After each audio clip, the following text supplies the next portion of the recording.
What are the companies looking for in a software developer? जब आपका interview होता है या सॉफ्टवेयर डेवलपर कैंडिडेट्स को जब कंपनीज देखते हैं तो what are they looking for? Interviews are usually focused on finding individuals with a solid aptitude, your ability to solve problems, data structures and algorithms, your ability to write code, good communication and stakeholdership management. एक के बाद एक जाएंगे इसमें ability to solve problems या फिर aptitude बोले तो the company is looking for a person who is not waiting for someone else to solve their problems. आपको इंटरव्यू में फॉर एग्जांपल बहुत ही ओपन एंडेड क्वेश्चन आता है भाई, talk about an instance where you got into some problem. आप recently क्या चीज़ पे काम कर रहे हैं, आप उसमें क्या, आपको क्या प्रॉब्लम आई उसमें और आप कैसा सॉल्व करें। दे वांट टू नो कि आप प्रॉब्लम आई तो एक जगह कोने में जाके बैठ जाते नहीं, एक्टिवली उसके लिए कुछ करते बोल के। Actually they prefer example which is related to code, but it can actually be from anywhere in your life. It needs to portray कि देखो मैं प्रॉब्लम्स ऐसा सॉल्व करता हूँ बोल के। कोई स्पेसिफिक एग्जाम्पल दिमाग में नहीं आ रहा, लेकिन इंशाल्लाह एग्जाम्पल्स के लिए एक और वीडियो बनाता हूँ। जो भी दिमाग में आ रहे बहुत ही टेक्निकल एग्जाम्पल्स है। सेकेंड वाला क्या है, एबिलिटी टू कोड, कोड लिखने आना बंदे को, ये बहुत इंपॉर्टेंट है। अगर आपको कोड लिखने नहीं आ, जॉब पे कोड लिखना नहीं सीखते, जॉब पे जो है सो आप कोड इम्प्रूव करना सीखते, लिखने आपको पहले से आना, उसको बेहतर कैसा करना आप जॉब पे सीखते। तो इसका एक एडवांटेज रहता करियर के बिगिनिंग ऑफ द ईयर्स में, you get a huge advantage because आपका जो इंटरव्यू रहता, फॉर एग्जाम्पल आप आउट ऑफ द कॉलेज है या फिर आप 1 ईयर ऑफ एक्सपीरियंस है आपके पास, तो they just want your code to barely work. For example आपको एक रियल लाइफ एग्जाम्पल देना है कोई चीज़ का, तो मैं आपको साइकिल बनाओ बोला, तो अब आप फ्रेशर हैं, तो I just want that cycle to work. आप चाहे पैदल उसको पैरों से, छोटे बच्चों की साइकिल कैसा रहती वैसा ढकल लो या पेडल मार के ढकल लो, बस आपको टायरा रहना, सीट रहना, हैंडल रहना, साइकिल चलना।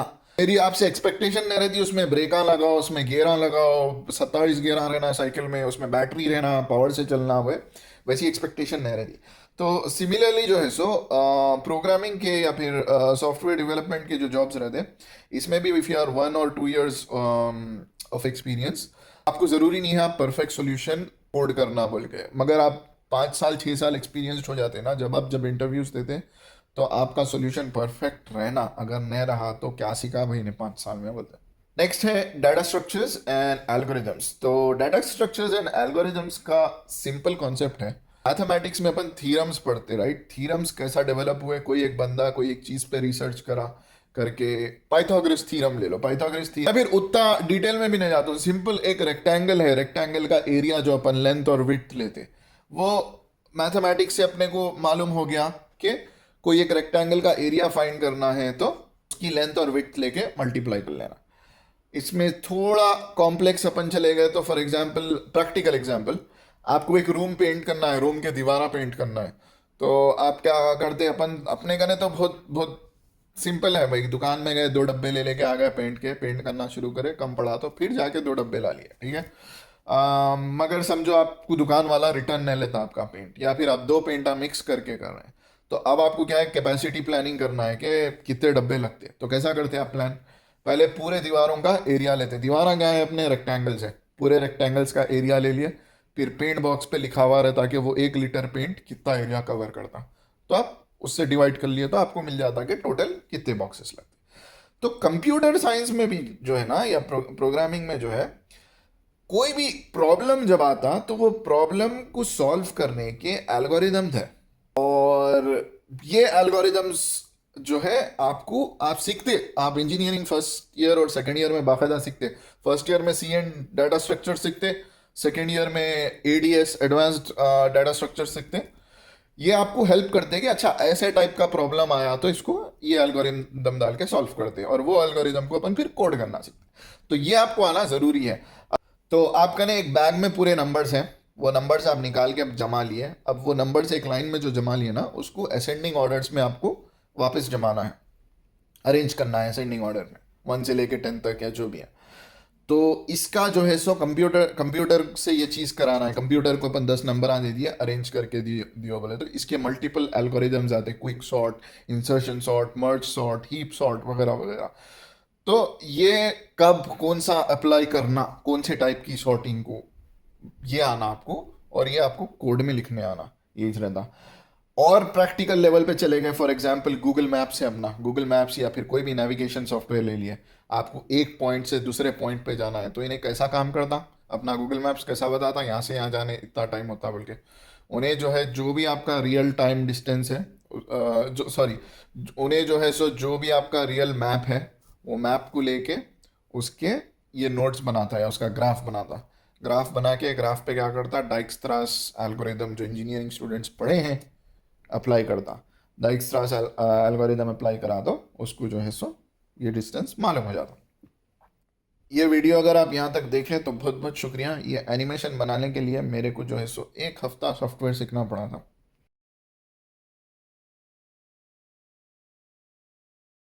Communication is also very important. देखो, in every coding in interview you are asked to think out loud. ये आपके इंटरव्यू के स्टार्टिंग में बोल देते बंदे कि देखो भाई, तुम मांगो सोल्यूशन आओ ना को, थिंक आउट लाउड, मतलब keep talking to us, let us know what you are doing, what you are trying to do, because we want to understand how you communicate your problems and how you communicate your solutions. It's perfectly fine if you don't get a solution, but it's important to see how you can communicate that. अब दो candidate समझो जिसका skill set match हो रहा, दोनों भी ज़बरदस्त programming कर लिए या जो भी कर लिए, तो communication becomes a great decider. अगर मेरे को जो है सो आपके साथ काम करना है, मैं आपका इंटरव्यू ले रहा हूँ, आप मेरी टीम में आपको हायर करने के लिए, मेरे को आपके साथ काम करना है, और आप क्या बोल रहे हैं इंटरव्यू के 1 घंटे में मेरे को समझ में नहीं आया, मेरे को आप बर्दाश्त नहीं हो रहे हैं, तो naturally I would not want to work with you for the क्या बोलते, फॉर एवर या for on a daily basis, right. मेरे को आप 1 घंटा बोले सो चीज़ें समझ में नहीं आए, रोज कहाँ का लगा लेंगे बोल के रिजेक्ट मार देते। तो इट्स वेरी इंपॉर्टेंट कम्युनिकेशन। अपने को थोड़ा अपर हैंड रहता कम्युनिकेशन पे, आई थिंक, बिकॉज जनरली अपनी कम्युनिकेशन जो है हैदराबादियों की बेटर है compare to surrounding areas. And I have seen people भाई जो बिल्कुल बिल्कुल ज़ीरो कम्युनिकेशन में भी जो है सो 8-8 10-10 लाख कमा लेते हुए बैठे हुए हैं, 8-8 10-10 लाख कमा लेते हुए बैठे हुए आईटी कंपनीज में। तो if you have sufficient knowledge and a little bit of communication, you can easily outgrow them, या आप उनके आगे आसानी से जा सकते।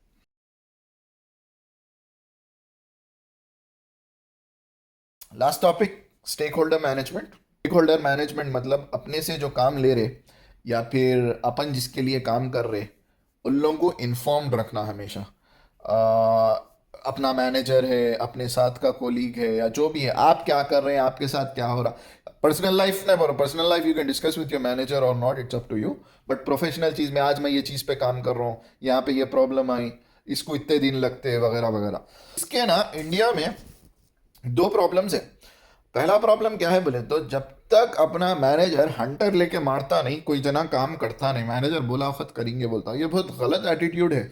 या फिर मैनेजर पूछा जब देखेंगे is a different attitude that needs to be changed. तो पहले तो यही है कि आप जो है सो अपना काम अपने टाइम पे कर लेने देखो, और अगर नहीं हो रहा, आप प्रॉब्लम में फंसे हुए हैं, तो इमीडिएटली आप 3 दिन दिया आपको कोई एक टास्क करने के लिए, तो आप 3 दिन तक वेट करके तीसरे दिन के एंड पे नहीं बोलना भाई मेरे से नहीं हुआ बोल के। आपको पहले दिन प्रॉब्लम आई तो आप पहले दिन ही बोल देना, ताकि उन्हें आपका प्रॉब्लम सॉल्व कर सकना पहले दिन। Now comes the second part of the problem. Second part of the problem क्या है अपने पास बोले तो, जब आप अपनी प्रॉब्लम लेके अपने मैनेजर करने जाते ना, तो आपका मैनेजर भी जो है सो ना, काफ़ी अगर इनएफिशिएंट रहा उन्हें क्या करता, अरे कैसा नहीं कर सकते तुम, थोड़ा टाइम ज़्यादा दो, गूगल करो, या फिर तुम्हारी प्रमोशन नहीं होती तुम ऐसा करे तो, या फिर आपके अगेंस्ट यूज़ करता, आप जो है सो उसको जाके problem. That actually says a lot about how bad your manager is, क्योंकि मैनेजर का एक ही काम रहता अपने बंदों को अनब्लॉक करना, अपने बंदों को प्रॉब्लम आ रही तो उसको जो है सो उसकी प्रॉब्लम सॉल्व करना। अब किसी को कोई चीज़ नहीं आ रही तो ठीक है, उसको किसी और से हेल्प दिला सकते तो हेल्प दिलाना, या फिर कोई उसको कुछ और काम दे के दूसरे को कुछ और काम देना। बहरहाल ये मैनेजर की स्किल सेट है, उसमें नहीं जाता। लेकिन ये भी एक प्रॉब्लम है अपने कने, इससे इस रिप्रीमांड करते कोई भी जने को कुछ प्रॉब्लम रही तो, और इससे एस्केलेशन क्या होती प्रॉब्लम, वो बंदा बोलता नहीं लास्ट मोमेंट तक, लास्ट मोमेंट तक बोलता नहीं, प्रोजेक्ट डिलीवर नहीं होता, लंबी वो बनती। तो दोनों साइड के हैं ये प्रॉब्लम्स, अपने कल्चर में इनग्रेन्ड है ये दोनों साइड के प्रॉब्लम्स, एंड आई थिंक दो both of them should go away. You will anyone who has worked in India and who has worked abroad, at least in Europe, US का नहीं मालूम मेरे को, will see this huge difference in how manager treats you. अपने कहने India में manager नौकरों के जैसा रखता, डरा के धमका के। यूरोप में वैसा नहीं है, इट्स मच बेटर हियर।